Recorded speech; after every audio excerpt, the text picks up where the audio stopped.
Ya, Ustadz Ikram, ini Ramadan bulan Al-Quran. Ini seperti apa maksudnya Ustadz? Baik. Assalamualaikum warahmatullahi wabarakatuh. Waalaikumsalam. Bismillah, alhamdulillah, wassalatu wassalamu ala rasulillah wa ala alihi wa sahabatihi wa mawalah. Rabbi syrah li sadri wa yassir li amri wahlul uqdatan min lisani yafqahu qawli. Kawan-kawan Karimata FM dan para pendengar sekalian yang dimuliakan Allah, tema kita sore hari ini tentang Ramadan bulan Al-Quran. Ramadan bulan Al-Quran, memang penamaan ini yang pertama yang menjadi dasar penamaan Ramadan, Syahrul Quran. Rujukannya adalah Al-Quran surat Al-Baqarah 184. Allah Subhanahu wa taala berfirman, A'udzubillahi minasyaitonir rajim. Bismillahirrahmanirrahim. Syahrul Ramadan alladzi unzila fihi al-Qur'an. Bulan Ramadan adalah bulan diturunkannya Al-Qur'an. Kemudian di ayat yang lain Allah berfirman di surat Al-Qadr, Inna anzalnahu fi lailatul qadr. Sesungguhnya kami menurunkan Al-Quran. Allah berfirman pada malam Al-Qadar, yaitu Lailatul Qadar yang kita kenal saat ini. Kemudian di ayat yang lain juga Allah berfirman, Inna anzalnahu fi lailatin mubarakah. Sesungguhnya kami menurunkan Al-Quran itu di malam yang diberkahi. Sama maksudnya, yaitu malam Al-Qadar tadi. Nah, ulama kemudian di kitab, di banyak tulisan mereka menyebutkan Ramadan ini sebagai Syahrul Quran. Karenanya kita di bulan Ramadan ini harus sangat berdekatan dengan Al-Quran. Jangan sampai kita berjauhan dengan Al-Quran. Kemudian rujukan yang kedua, kenapa bulan Ramadan itu disebut dengan Syahrul Quran, itu karena ada hadis dari Nabi Sallallahu Alaihi Wasallam, baik fi'li, perbuatan Nabi, keadaan Nabi, atau qaul Nabi Sallallahu Alaihi Wasallam. Misalnya di hadis fi'li, itu riwayat Aisyah ketika menceritakan bagaimana keadaan Rasulullah Sallallahu Alaihi Wasallam di bulan Ramadan. Karena Rasulullah Sallallahu Alaihi Wasallam ajwadan nas. Rasulullah itu orang yang paling dermawan. Wa ajwadu ma yakunu fi Ramadan. Dan Rasulullah itu paling dermawan, paling banyak melakukan kebaikan itu di bulan Ramadan. Kemudian wa kana Jibril, dan malaikat Jibril yatalaqqa. Malaikat Jibril itu menemui Rasulullah atau berjumpa dengan Rasulullah sallallahu alaihi wasallam fi Ramadan wa fi kulli lailatin, pada bulan Ramadan dan setiap malam. Wa kana fakana yudarisuh, dan malaikat Jibril itu mengajarkan Al-Qur'an, meriksa bacaan Rasulullah itu pada malam Ramadan.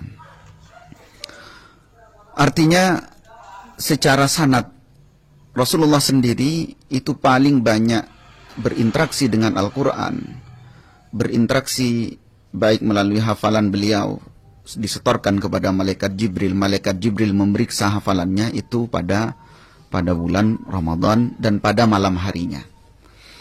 Lalu kemudian di riwayat kaulinya, artinya memang Rasulullah menyabdakan, disebutkan dengan puasa. Jadi Al-Quran was-siyamu yashfa'an yaumal qiyamah. Al-Quran dan puasa itu sama-sama memberikan syafaat pada hari kiamat. Kalau Al-Quran memang kita tahu sendiri hadisnya yang sangat masyhur, Iqra'ul Quran fa innahu ya'ti yaumal qiyamah syafi'an li ashabi. Bacalah Al-Quran karena nanti pada hari kiamat akan menjadi syafaat. Tetapi dalam riwayat ini Al-Quran dan puasa itu bersandingan. Dan kita paling banyak berpuasa itu di bulan Ramadan tentunya, karena sebulan penuh kita berpuasa. Fayaqulu siyam, maka puasa berkata nanti ketika hendak memberikan syafaat, Ya Rabb, mana'tuhu 'anit ta'am. Saya melarangnya untuk makan, wasyahwat, dan saya melarangnya untuk melampiaskan syahwatnya begitu saja. Fasyafi'ini, maka izinkan saya memberikan syafaat kepada orang tersebut. Wal Quran yaqul, dan Al-Quran itu mengatakan, Ya Rabb, mana'tuhu anin naumi fil lail. Saya melarangnya untuk tidur pada malam hari ini. Fasyafi'ini, maka sama kalimatnya. Perkenankan saya untuk memberikan syafaat, menolong orang tersebut.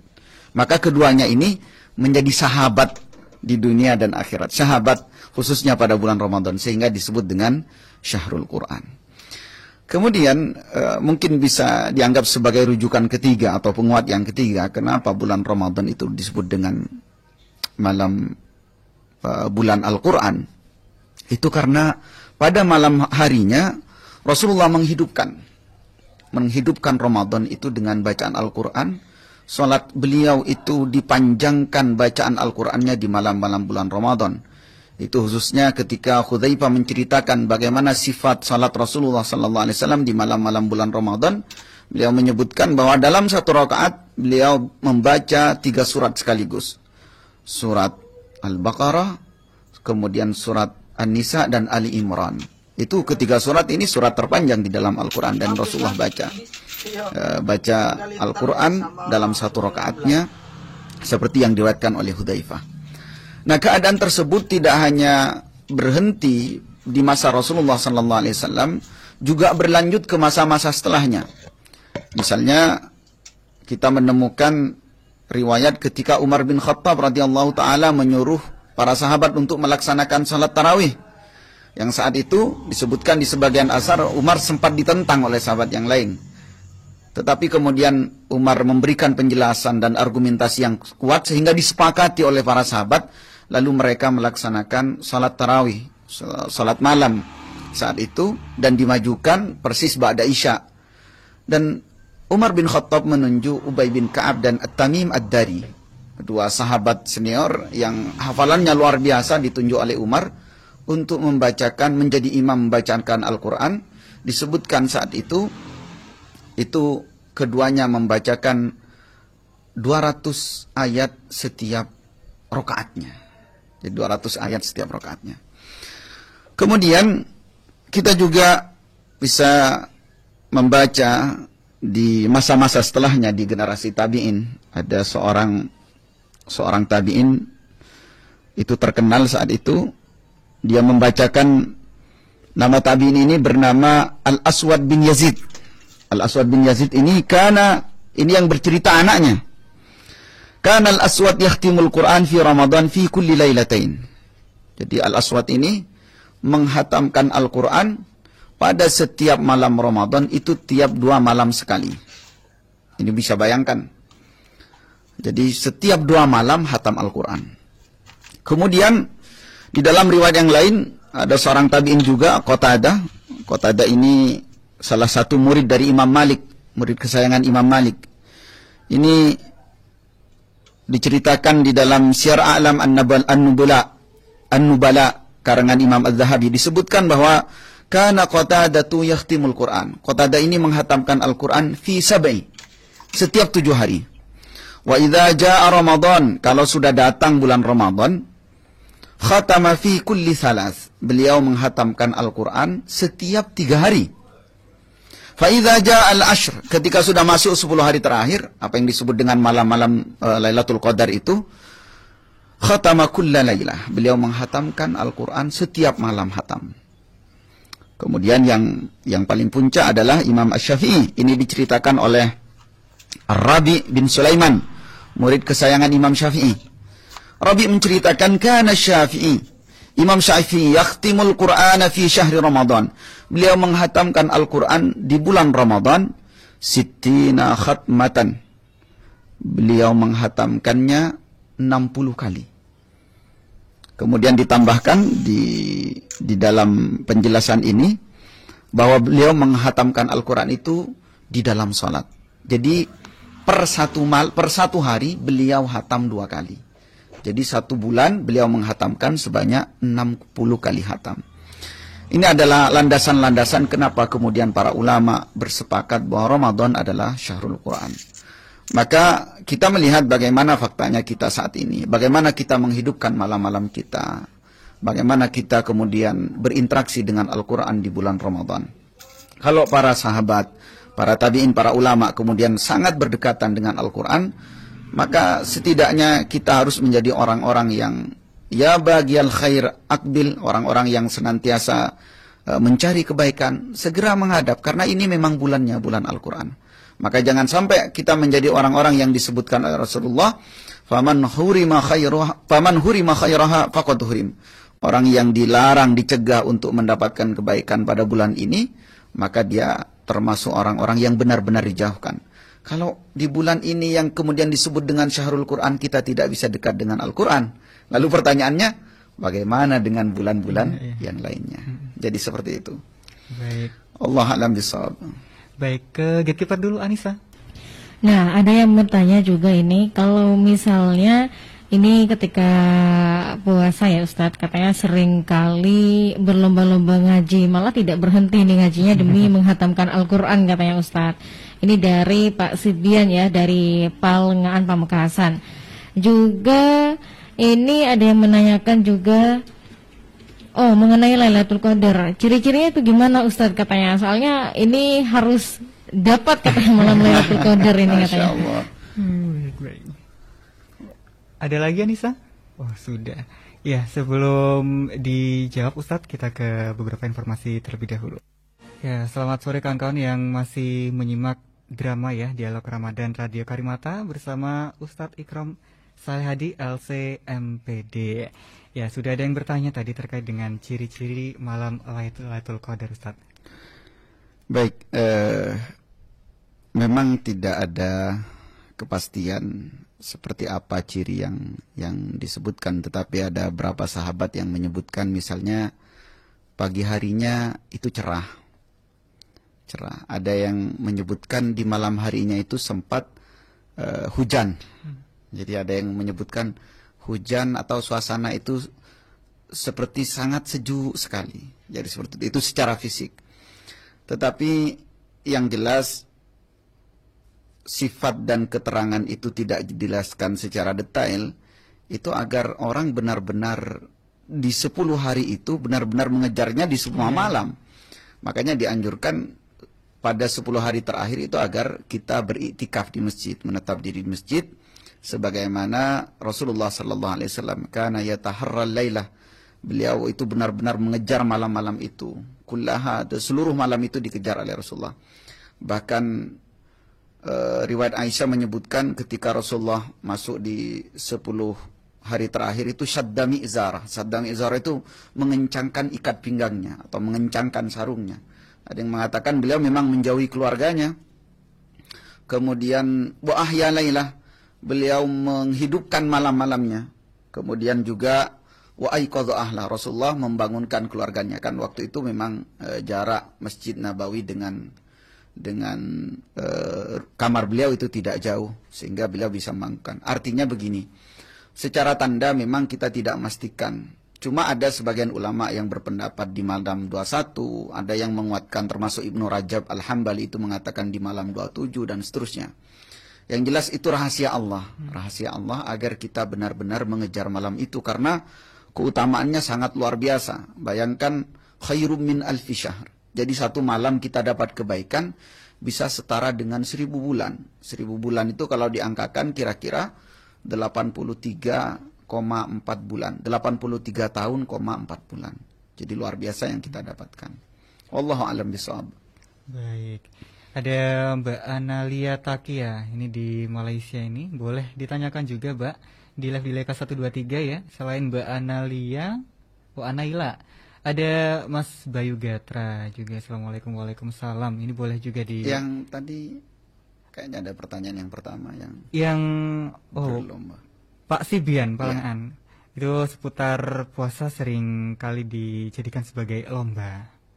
Ya. Lomba dalam arti seperti festival ya, perlombaan. Apakah itu memang dianjurkan seperti itu? Nah.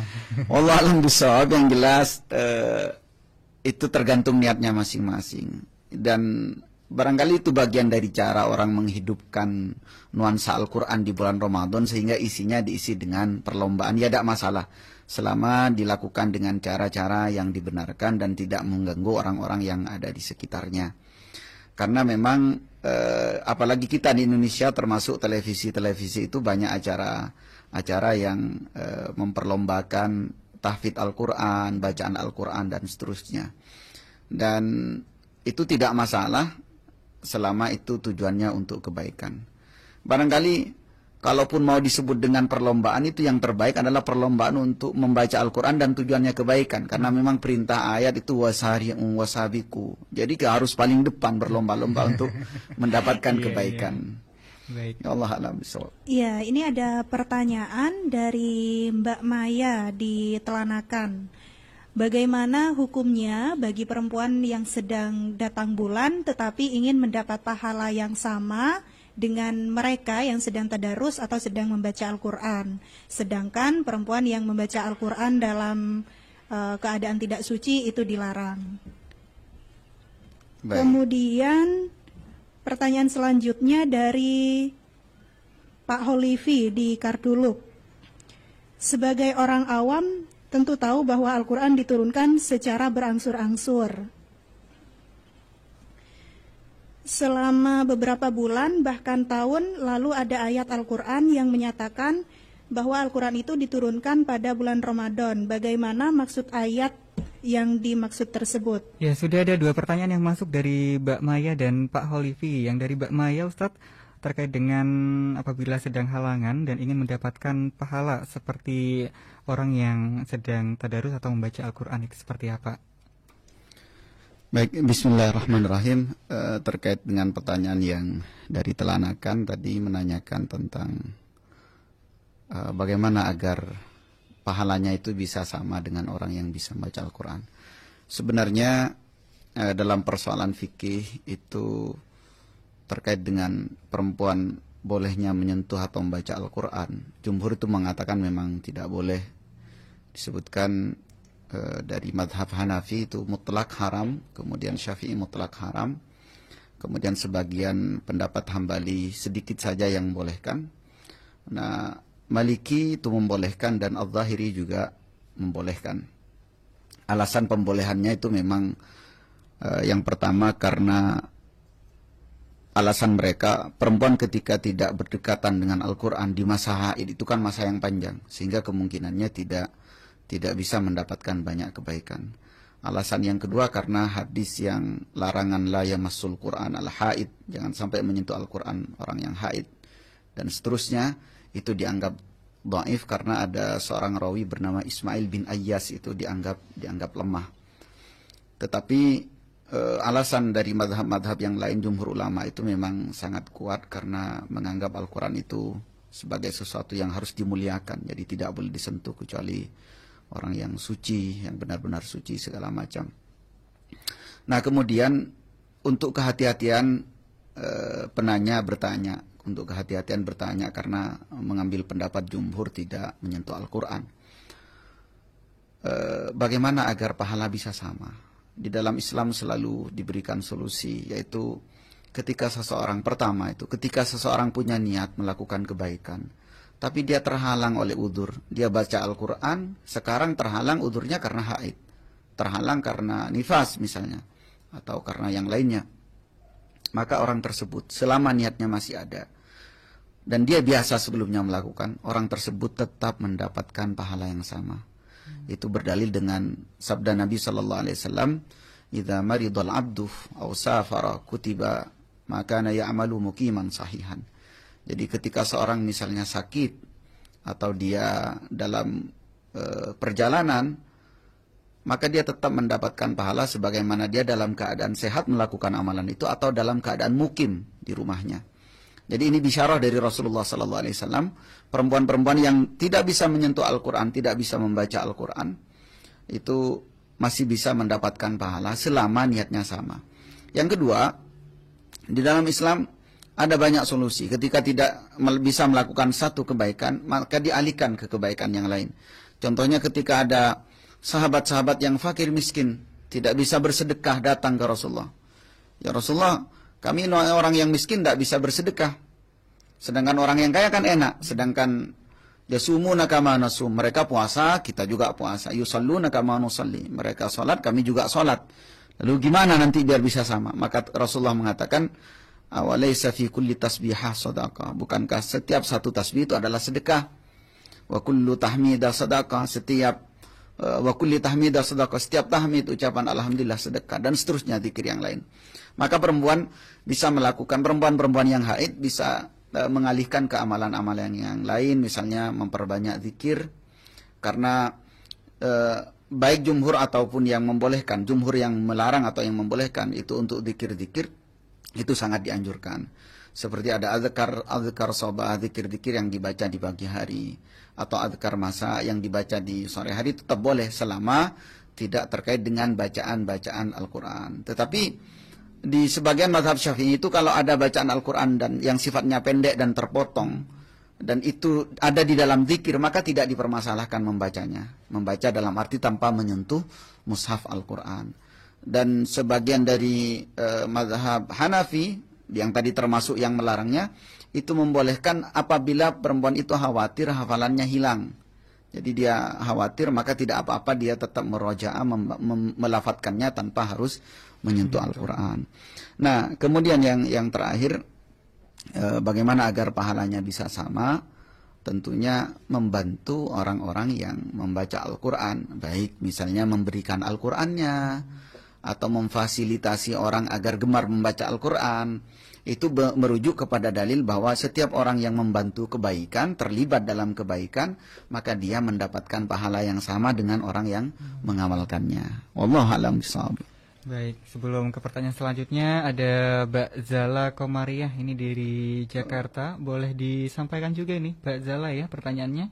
Pak Misbahul Al-Miftah juga di Batu Marmar, ini boleh ditanyakan yang masih mungkin ada rasa yang ingin dipertanyakan. Yang dari Kaduluk tadi? Iya, ini dari Pak Holifi terkait dengan diturunkannya ayat-ayat Al-Quran secara bersamaan atau bergantian, itu bagaimana sebenarnya Ustaz? Baik, itu kalau di Mabahis Ulumul Quran atau di Al-Itqan fi Ulumil Quran. Mabahis Ulumul Quran itu karangannya Manaqatan, kemudian Al-Itqan fi Ulumil Quran itu karangannya Imam As-Suyuti. Itu disebutkan maksud-maksud tersebut. Di antaranya adalah memang Al-Quran itu turun sekaligus itu dari Lauhul Mahfud ke langit dunia. Jadi Allah menurunkan itu sekaligus pada malam Lailatul Qadar. Kemudian dari langit dunia itu kemudian diangsur oleh malaikat Jibril. Jadi seperti yang pertama kali turun ketika Rasulullah bertahanus, ya, berdiam diri di Gua Hira. Beliau berdiam diri di sana, kemudian malaikat Jibril tiba-tiba datang dan mengatakan, Iqra ya Muhammad, baca wahai Muhammad. Nah, Rasulullah kaget, luar biasa kagetnya, luar biasa heran, tiba-tiba ada makhluk. Ya bayangkan, misalnya kita sendirian, tiba-tiba tengah malam lagi, ada makhluk tiba-tiba nyaba Iqra ya Muhammad. Kemudian Rasulullah mengatakan, ma'ana biqari, saya tidak bisa baca, diulang lagi. Ya, Iqra terus Rasulullah menjawab sampai akhirnya Jibril yang membacakan Iqra bismi rabbikal ladzi khalaqal insana min alaq. Yang itu kemudian disepakati oleh para ulama bahwa itu adalah ayat dan surat pertama yang turun kepada Nabi Muhammad, itu surat Al-Alaq. Kemudian Al-Quran itu turun berangsur-angsur, kadang ada kejadian, kadang karena pertanyaan sahabat, kadang karena diuji oleh orang kafir Quraisy, kadang karena ada hambatan yang menghalang Nabi Muhammad, turun ayat berangsur-angsur selama kurang lebih 23 tahun sejak Rasulullah diangkat menjadi Nabi. Jadi seperti itu. Allah a'lam bishawab. Baik, begitu Pak Halifi ya. Di Kartulu kawan-kawan yang lain masih terbuka ini untuk Anda yang akan bertanya pada program drama Dialog Ramadan Radio Karimata bersama Ustadz Ikrom pada sore hari ini. Anissa? Ya, ini ternyata Pak Halifi masih menyimak, Cak. Katanya boleh nambah satu pertanyaan lagi katanya. Boleh. Nah, untuk hukum memegang Al-Quran dan yang terdapat pada aplikasi handphone dan kita itu tidak dalam keadaan suci dari hadas, itu gimana Ustadz katanya? Baik, terima kasih. Ya, mungkin ada pertanyaan lain, Ella? Iya, ini ada pertanyaan juga yang kami terima di WhatsApp dari Pak Ibnu di Sumeneb. Bagaimana hukum seseorang yang rajin membaca Al-Quran dan ikut tadarus, tapi secara makhorijul huruf seseorang tersebut terbilang kurang baik Ustadz.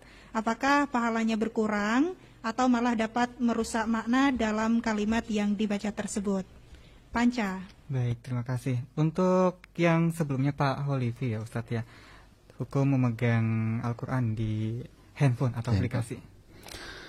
Baik, handphone ini kan satu alat canggih yang baru ada beberapa tahun terakhir, ya mungkin berapa puluh tahun terakhir. Bahkan mungkin kalau yang ada aplikasi Qurannya, kita juga bisa menghitung kira-kira 10 atau 15 tahun ini. Artinya fatwa-fatwa itu muncul, fatwa kontemporer dari ulama fikih. Jadi memang ada yang membolehkan membaca Al-Quran melalui handphone, karena handphone itu ketika aplikasi Al-Qurannya tidak dibuka, maka dia bukan Al-Quran, dia tetap bernama handphone. Artinya status hukumnya itu tidak sama dengan Al-Quran, karena memang nanti cabang hukumnya itu nanti akan bercabang. Misalnya di dalam handphone kita ada Al-Quran, bolehkah kita membawa handphone itu ke kamar mandi misalnya dalam perjalanan atau apa segala macam. Itu ada yang membolehkan, karena selama tidak dibuka dia bukan Al-Quran. Maka kembali ke persoalan yang tadi, kalau mau mengikuti pendapat yang ketat, itu tetap selama itu sifatnya tulisan, Al-Quran tidak bisa dibaca dimanapun ia. Kalau mau ngikutin madhab yang pendapat Imam Malik dan Al-Zahiri, itu tidak masalah, karena memang diperbolehkan seperti itu. Maka pendapat-pendapat seperti ini harusnya menjadi pertimbangan bagi kita. Jadi kalau misalnya yang madhab Syafi'i itu jangan sampai misalnya mengulang bacaan itu terlalu panjang misalnya, itu hanya dibolehkan untuk hal-hal yang berkait dengan zikir. Tapi kalau mau ikut yang longgar ya dipersilahkan saja. Termasuk banyak ulama belakangan yang ustadz-ustadz, ulama-ulama yang membolehkan membaca Al-Quran bagi orang haid melalui handphone. Wallahu a'lam bishawab. Baik, selanjutnya dari Pak Ibnu di Sumeneb, bagaimana hukum orang yang rajin membaca Al-Quran tapi makharijul hurufnya ini kurang? Baik, ini pertanyaan menarik, karena memang orang yang membaca Al-Quran secara standar memang harusnya dia bisa membaca dengan tajwidnya, membaca dengan hukum-hukum yang ada sesuai dengan hukum bacaan Al-Quran.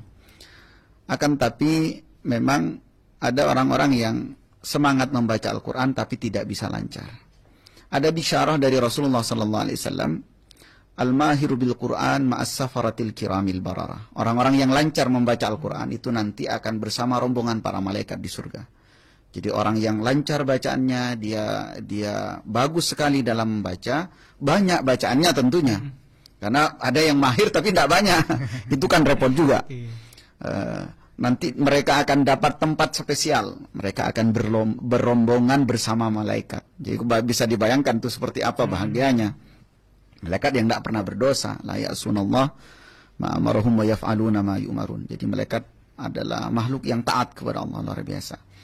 Nah, kemudian bisyarahnya walladzi yatata'u wa huwa alaihi syakkun, dan orang yang terbata-bata membaca Al-Qur'an, kesulitan baca Al-Qur'an, wa huwa alaihi syakkun, dan dia memang sulit. Nah, jadi sudah dicoba tetap sulit, sudah belajar tetap sulit. Falahu ajron, bagi orang itu dapat 2 pahala. Jadi dapat 2 kebaikan. Allah tetap memberikan ganjaran terhadap semangatnya, terhadap upayanya untuk membaca Al-Quran.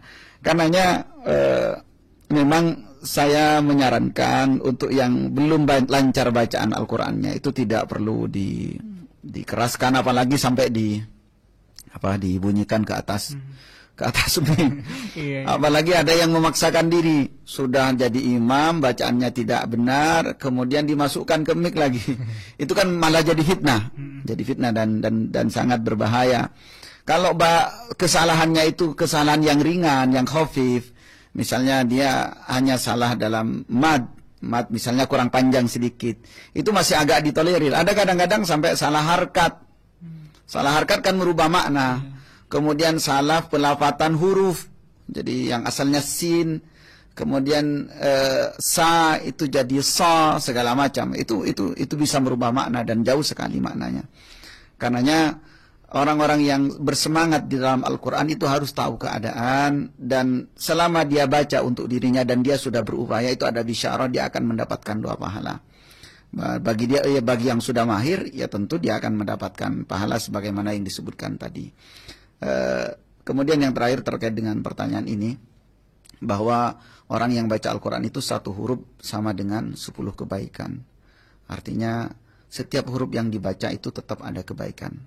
Wallahu a'lam bishawab. Baik, mungkin terakhir ini Ustadz, bagaimana cara kita bisa cinta dengan Al-Quran? Bagaimana caranya kita bisa cinta dengan Al-Quran? Yang pertama, Allah menyebutkan Syahrul Ramadan alladzi unzila fihi al-Quran hudan linnas. Jadi Al-Quran itu diturunkan di bulan Ramadan, dan Al-Quran itu menjadi petunjuk. Kita bayangkan, kita dalam perjalanan. Kemudian kita tidak tahu jalan. Dari mana kita tahu? Ya dari petunjuk. Petunjuk bisa bertanya ke orang, bisa melalui peta, segala macam. Tapi sekarang persoalannya, ini bukan hanya perjalanan pendek, tapi perjalanan hidup manusia. Kemana dia melangkah? Tentu tujuannya kan ingin ke surga semuanya, ingin dapatkan kebahagiaannya. Ini yang mengatakan bukan manusia. Yang mengatakan adalah Allah, hudan linnas, sebagai petunjuk bagi manusia. Jadi tidak mungkin kita tidak mencintai petunjuk yang menjadi pedoman hidup kita. Maka yang pertama harus jadikan Al-Quran sebagai petunjuk. Kalau kita tidak dekat dengan petunjuk, maka kita tersesat. Kalau kita jauh dari petunjuk, pasti kita salah jalan. Itu yang pertama. Kemudian yang kedua, perbanyak membaca hadis-hadis dan asar-asar hadis dari Rasulullah, asar dari para sahabat, para tabi'in, ulama. Bagaimana keistimewaan orang yang dekat dengan Al-Quran. Misalnya, saya sangat menarik, tahun lalu itu ada tulisan di salah satu web ulama terkenal di Mesir, ulama Al-Quran, namanya Al-Mi'sarawi. Beliau mengatakan sesuatu yang dekat dengan Al-Quran pasti mulia. Malaikat yang menyampaikan Al-Quran kepada Nabi Muhammad itu malaikat Jibril. Menjadi malaikat nomor 1 itu kan. Jadi sampai disebutkan di banyak ayat itu dengan khusus. Tanazzalul malaikatu warruh. Ar-ruh itu maksudnya adalah Jibril. Kemudian Al-Quran itu turun pada 1 malam. Disebut malam Lailatul Qadar. Malamnya lebih baik dari 1000 bulan. Al-Quran menyentuh bulan. Bulannya bulan Ramadan, menjadi bulan terbaik. Kemudian Al-Quran menyentuh satu hati manusia, yaitu hatinya Nabi Muhammad. Manusia ini menjadi manusia terbaik sepanjang sejarah manusia. Jadi asyraful khalq, asrafun nas, asraful bashar. Beliau adalah manusia terbaik. Kemudian Al-Quran bersentuhan dengan kertas. Ketika ada tulisan di kertas, dia melayang kemana, dia ada di mana, itu dibiarkan. Tapi kalau sudah kertas itu disentuh Al-Quran, orang tidak sembarangan. Dia taruh di tempat yang khusus. Kemudian Al-Quran bersentuhan dengan pakaian. Misalnya ada tulisan di pakaian seseorang. Ada misalnya jaket, nun wal qalami wa ma yasturun. Itu tidak boleh dibawa ke kamar mandi. Tidak boleh dicuci sembarangan. Kenapa? Karena ada tulisan Al-Quran. Lalu bagaimana kalau Al-Quran dekat dengan hati kita? Al-Quran dekat dengan, ada di otak kita, mesti akan menjadi mulia. Dan itu sudah buktinya valid. Dibuktikan di sepanjang sejarah, orang yang dekat dengan Al-Quran pasti dimuliakan oleh Allah Subhanahu wa taala. Kemudian yang paling akhir, agar kita cinta dengan Al-Quran, berdekat-dekatlah dengan orang yang cinta dengan Al-Quran. Karena pengaruh teman itu luar biasa. Makanya Rasulullah menyebutkan al-mar'u ala dini khalili. Seseorang itu tergantung agama temannya. Jadi kenapa kita malas ngaji? Karena teman kita jarang dekat dengan Al-Quran. Kenapa orang kadang bisa bersemangat? Maka sangat bagus di Ramadan itu orang terbuat semangat membaca Al-Quran itu karena ada komunitas tadarus. Aqulu ma tasma'un wa astaghfirullah li wa lakum wa li sairil muslimina wal muslimat innahu wal ghafurur rahim. Assalamualaikum warahmatullahi wabarakatuh.